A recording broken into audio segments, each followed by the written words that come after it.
Do you know how many people are killed by or from drunk driving each year? Way too many is the answer to that question. Although you might think that you're okay to get behind the wheel after having a few drinks, you're more than likely not.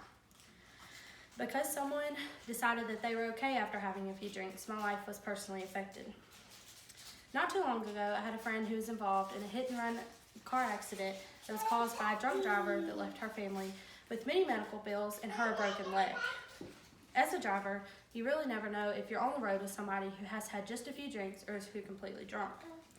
I've gathered some information for you here today about drunk driving. I'll explain what drunk driving is and how it affects our bodies, the statistics on drunk driving, the statistics of how it has changed over the years, explain how it has affected many, and the ways you can prevent drunk driving. Before you leave today, I want everybody to completely understand what drunk driving is. According to the dictionary, drunk driving is when a person gets behind the wheel after having way too many drinks and their blood alcohol level is above 0.08. Although the limit has changed, which it used to range from between 0.10 to 0.08. Some side effects of drunk driving are slurred or incoherent words, delayed reaction, vision, and it can also cause you to have nausea or vomiting, and you can even go unconscious or black out. According to the National Institute of Alcohol and Alcoholism, alcohol interferes with the brain's communication pathways. It can even change the way the brain looks and works. They can change mood and behavior, coordination, and even concentration. ScienceNet did a study that says alcohol affects vision and time, coordination, and time, which means you should especially not be driving. After understanding all the many effects it has on the body, hopefully you would now think twice before getting behind the wheel, even after having a few drinks. Now I would like to tell you how the limit has changed and the statistics of drinking and driving. Over the last few years, the alcohol level has decreased because of the amount of DUIs. According to Recovery Ranch, that way too many people have had DUIs in the last few years, that they decided to raise the drinking age and lower the alcohol level. Also, according to Recovery Ranch, in the 1960s, although they knew it was dangerous to drink and drive and get behind the wheel after having a few drinks, they still did it pretty frequently. It wasn't until the 1980s, when a lady's 13-year-old daughter was killed by a hit-and-run accident, that they finally decided that it was time to raise the age.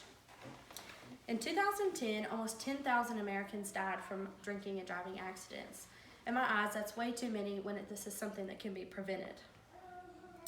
Although the laws have changed, the minds of few still have not. The ones with the high blood alcohol level are not the only ones affected when they cause an accident.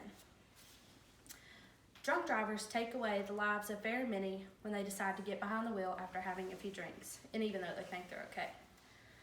Not only does it affect them, it affects the family and loved ones. Yet despite the sobering headlines and awful stories, people still get behind the wheel.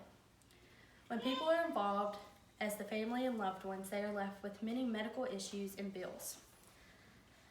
Not only is the family affected, but the drunk driver is also affected with jail time and thousands of dollars. As of the BAC track, on average, a convicted drunk driver has already driven drunk at least 80 times before his or her first arrest. A DUI is when one's blood alcohol content is above 0.08, which is supposedly the level at which one cannot no longer drive safely. Did you know there are ways to prevent drinking and driving? Over the past few years, we have come up with quite a few ways of transportation that are called Lyft and Uber. They are just an easy app on your phone that does not require the person who's been drinking to drive. There is a driver that comes and picks you up from your location, takes you to your next location without any problem. Although it might be a little expensive, it does not compare to the thousands of dollars you will spend if you end up deciding to get behind the wheel after drinking.